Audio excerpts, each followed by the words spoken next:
Lilo and Stitch broke records at the box office. Tom Cruise won with the biggest haul they've ever seen for Mission Impossible for a domestic opening. So why then are studios moping? They don't want to admit it out loud. They don't want to put it in the press. But folks, we're pressed to tell you the truth. Today we will, and you'll find out why Hollywood looked at this last weekend and said, somehow, some way, we've got the blues.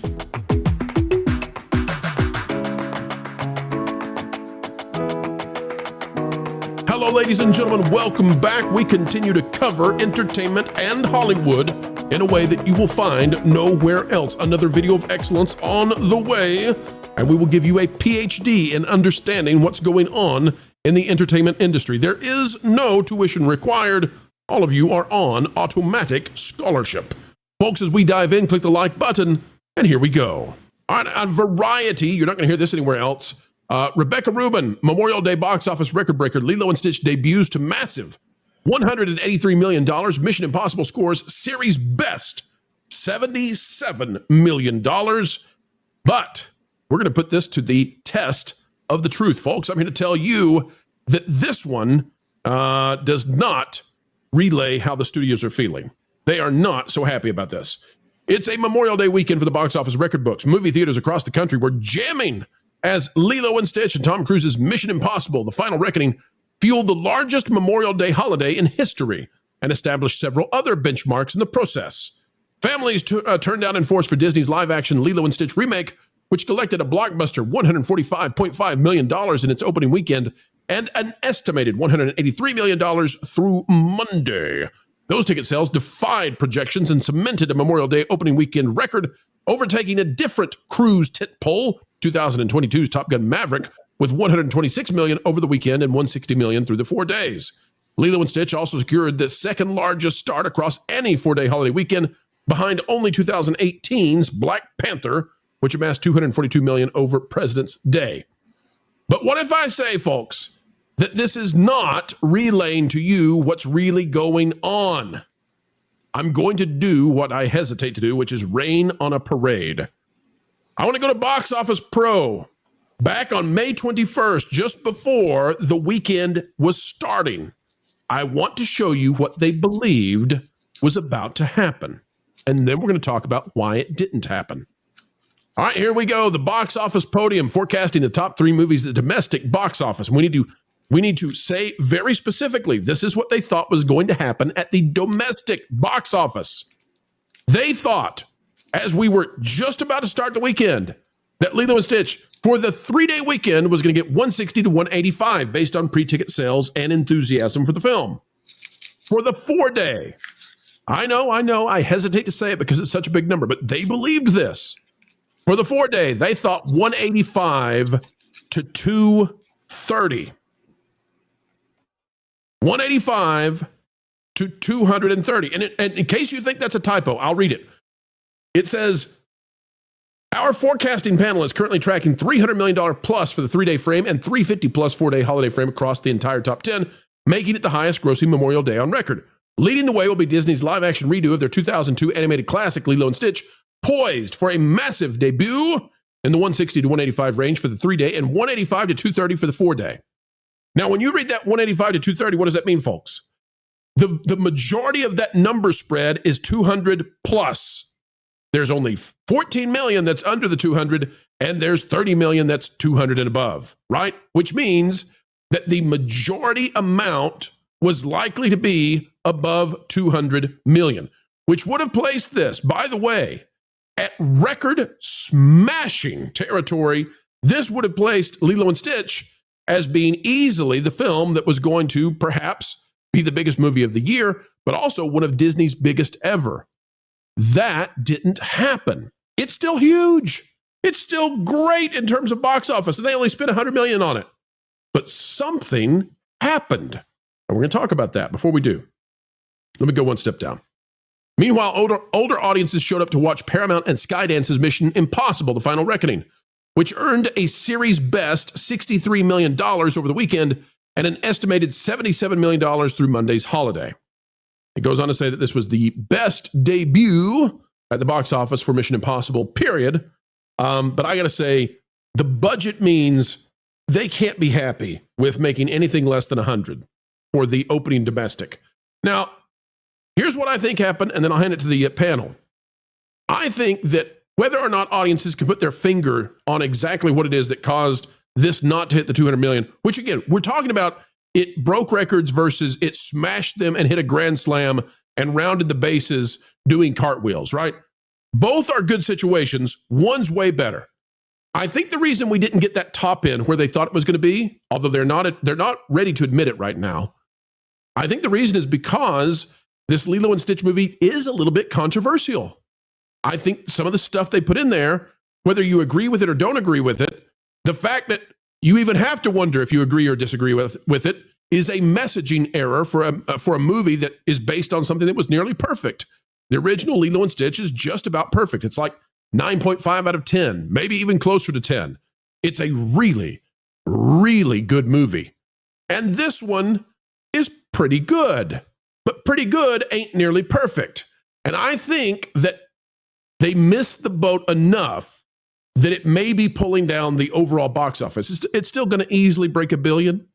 It'll still be probably the most profitable movie of the year. But I think that what they should do now is greenlight a sequel as fast as they possibly can, and they should can the director and whoever was the writer on this. Whoever said we're going to put a Bruno Mars song in Lilo and Stitch and have him fart in a punch bowl in the first 10 minutes of the movie, they're out of there. Get back to what this was with the original movie. Make it classic, make it timeless, all of that. Panel, what say you? Am I just poo-pooing, or am I being a bit of, as the Romans used to say, am I putting poopus on the parade here? Well, your audio is messing up, but go ahead, please. What do you mean my audio is messing up? Yeah, it was just cutting out. Sounds good. Glitchy. Okay, glitchy. Got it. Go ahead, Lou. I think it's a little less specific than what you're saying. I think if all those things you mentioned hadn't happened, there would still be a certain amount of brand distrust going on because of everything that's come before. That's a good point. Secondly, you have to remember in all these numbers that if you compare this even to the most recent mission, and especially to the older ones, there were nowhere near as many large screen format theaters with their higher prices back then, too. So it would be more accurate to count seats sold than to count revenue, just as a comparison of one to the other. But I really think it's the brand distrust that's hanging over everything coming out of Disney, good, bad, or indifferent. I was just about to say that, Lou. You took the words right out of my mouth. I think more than this individual film, which, by the way, I mean, I think it scored an A cinema score, which is pretty decent for a film like this. I think more than the controversies that surround this film, at least online, I think it's more about it not achieving its goals there. I think 145 for the 3-day was the final number, but of course those are always adjusted. I think the reason why this didn't really resonate with audiences to the degree that they may have thought was because, like Lou said, the previous live action remakes have been so god awful, and Disney brings its own controversy, and you also have to factor in too Disney Plus. Disney Plus is going to have some attrition at this box office, especially for family films as well. Now, I was just looking at the global totals for Mission Impossible, and that's really where the numbers get interesting. It scored like a strong $200 million debut, which is very, very good, especially where it's sat in I believe the 3-day, if I'm not mistaken. So what, $77 million? Is that right? What you just had there, Pro? And so you're talking about like what, $127 million with 5-day. That I think globally these do achieve some pretty high marks and high numbers. I do wonder if this film will leg out eventually, but again, that $400 million budget, that's going to be a hard line to cross when we talk about profitability. Real quick, I'll tell you what frustrates me, and I want to know what Lou and Lauren think about this. What frustrates me about Mission Impossible is if it came out 1 week earlier, it easily blows past $100 million. And it bothers me because I love this movie. I know not everybody does. I don't understand why not everybody does, because that's the nature of loving something and not everybody joining you in it. But gosh, I gave this a 9.5 out of 10. I think it's marvelous. One more thing before we throw it to the others. Do you think they might have selected Memorial Day specifically because of the kind of ode to the military within the film? Do you think that was maybe Tom's call to say, hey, this should really be out on Memorial Day weekend? I don't think it has anything to do with the military. I think it had to do with IMAX screens. But listen, they had a choice of going up against Sinners or Lilo and Stitch. I'll go up against Sinners every time. Yeah. But the other factor to me about the overseas, usually action movies do better overseas because they don't lose anything in translation. You know, people chasing people and people shooting at people is universal. You should pardon the expression. But my understanding, and I haven't seen the film, but I think it was John Nolte who said, the last hour of this is one of the greatest movies I've seen in a long time. It's just too bad it took 11 hours getting to the last hour. But there's a hell of a lot of exposition, a hell of a lot of talk, a hell of a lot of setup going on. And that won't translate as well overseas as most action movies do. So we'll see. Yeah. That's right. But the submarine scene and the biplane scene, some of the best stunt work I think that's ever been produced in any movie ever. Absolutely. Yeah, I mean, we broke it down on Hollywood Backlog with Lou and you earlier today. Actually, the amount of preparation that went into something like that, the technology used for filming it was impressive. Much less the actual effects itself. To go on a Boeing Stearman like that over and over again, doing these dive bombs in order to create this kind of zero-G effect on Tom's body right there, to have him do all this stuff. I mean, we were talking about how dangerous this stuff actually was. The expert that we actually had on knew 3 wing walkers, and 2 of them are unfortunately not with us because of incidents related to how dangerous this stuff is. So credit to Tom and the crew to actually achieve this and pull this off. It was absolutely excellent, and the stunts and effects in there are absolutely fantastic. It's just, unfortunately, it is kind of weighed down by exposition. I think I echo Lou's sentiment right there, and also too, it runs a little bit long, and Disney bought out the PLFs, and all those things are gonna hurt it internationally as well as domestically. It's a tragedy that they brought this out on the same weekend as Lilo and Stitch. Really, I mean, and it doesn't help the cinema owners. I mean, the theater owners. The fact that one of these movies cannibalized the other doesn't make anybody any wealthier. Lauren, I want to go to you real quick though on this Lilo and Stitch thing. We can see here the numbers they were projecting. 4-day holiday weekend range 185 to 230. Again, they don't want to talk about this now. If we go to what it actually pulled down, which again, folks, I'm not trying to take anything away. It's still record breaking. 145.5 is what they have without the Monday included. 145.5 with the Monday included. We can assume it's going to end up somewhere around 165, 170, right?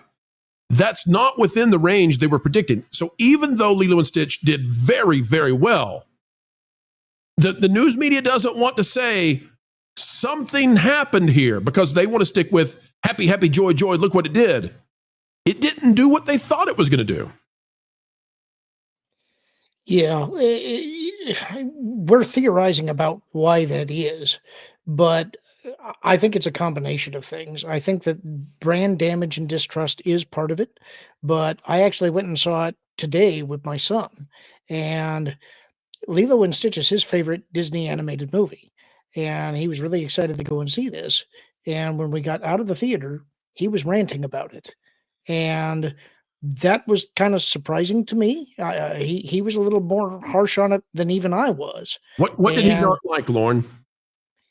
He doesn't like that they excised some characters. He doesn't like that they changed the ending. It's, in my opinion, they thematically murdered the movie in the end because it's essentially the opposite of the theme of the original movie. I do think that when you're transitioning to live action, you do have to make some changes. Otherwise, you've just got a carbon copy movie, and why do you want to watch it? But after having seen this, the animated feature is clearly superior, and I don't know why I would want to watch the live action version again. Now, I think the actress that they hired to play Lilo is fantastic. I think most of the casting is actually pretty good, but the better movie is the animated movie. And I can't help but wonder, as we were walking out of the theater and my son, who is in the target audience, is ranting about the movie, how many people heard that? And how far will that information get disseminated? I can't discount that people may be listening to those people that went to the opening night screenings and asked, "How was it?" How many people were talking about it the way my son was? And it's an unnecessary error, Lorne, because there are folks out there who will defend the film and say, no, that's not what it actually means. It's a kid's movie. If I can't figure out what it actually means, that's a problem. I'll give you an example, okay? In the old 90s movie, Homeward Bound, you didn't have to wonder about the dogs and the family and the cat and whether or not they made it back and their kids loved them. In Lilo and Stitch, some people are walking away with this saying that, you know, that naughty girl, she's not really all that loving of a sister. Or there's some people who are saying other things about, you know, what Ohana now means. If you mess that up where half the audience doesn't get it and thinks, oh man, that's not where it was supposed to be, that's a problem. Lauren, I'll give you the final word on this one. Well, final word real quick, Lauren. Sorry, It's okay, Lauren. Give me just a minute if you can. Yep, absolutely. Vash, I have two short words. Okay. All right, two very short words, and hopefully they're not 4 letters. No, never. No. What? Anyway, when you go back to that list of theaters and how much per screen, remember that's a factor when you compare these two movies of running time more than anything else. Yeah. It's a huge difference. Yeah. That's the thing. Lilo and Stitch is pretty short, whereas Mission Impossible is very, very long. Which means fewer screenings per day. So there you go.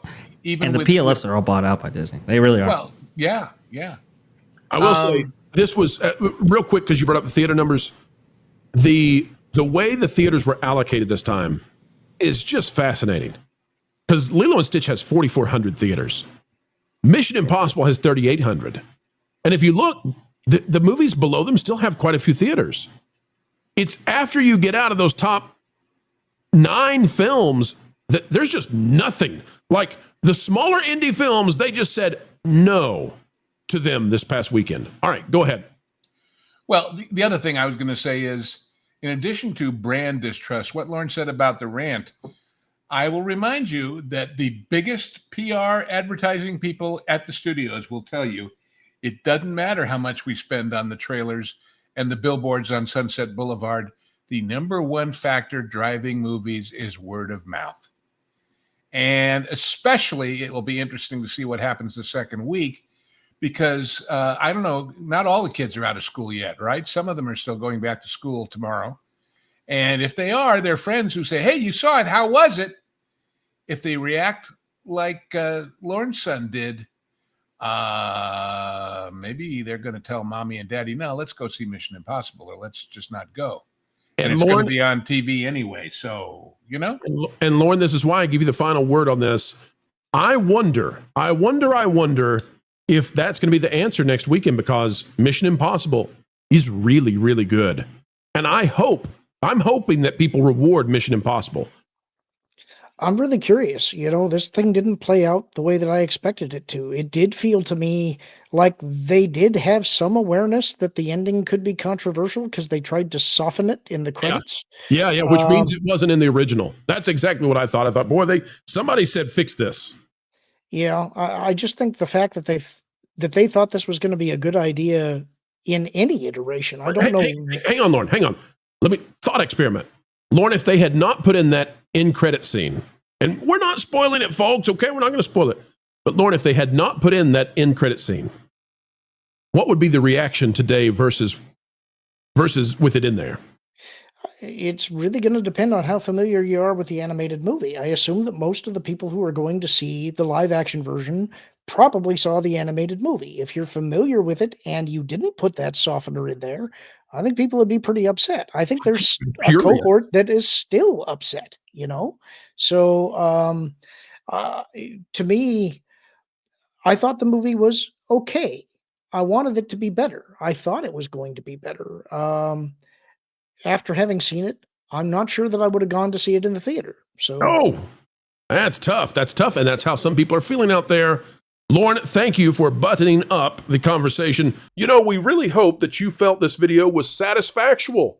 We know we had an actual good time participating and communicating with each and every one of you out there listening.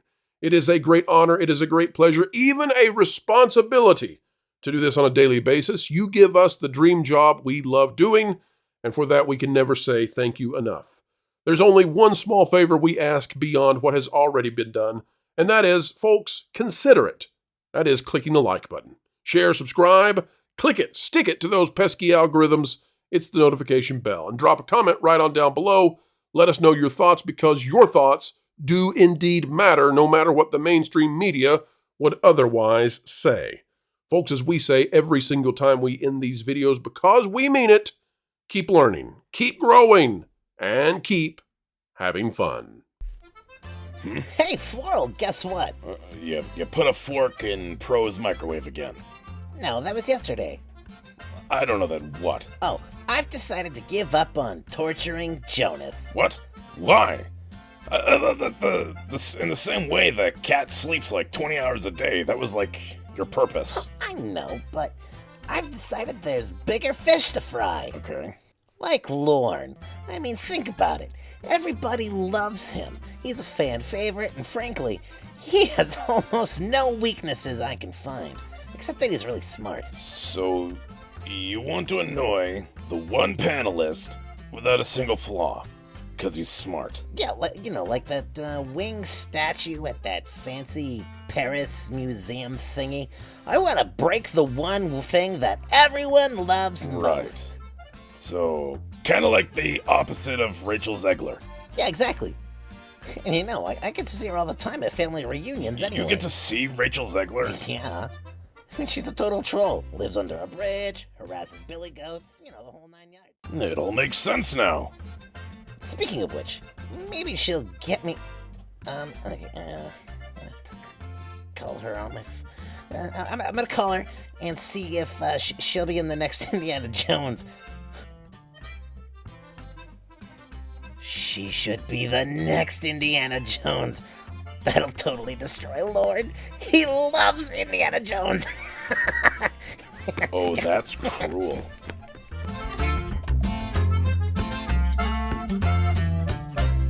Hey, Rach.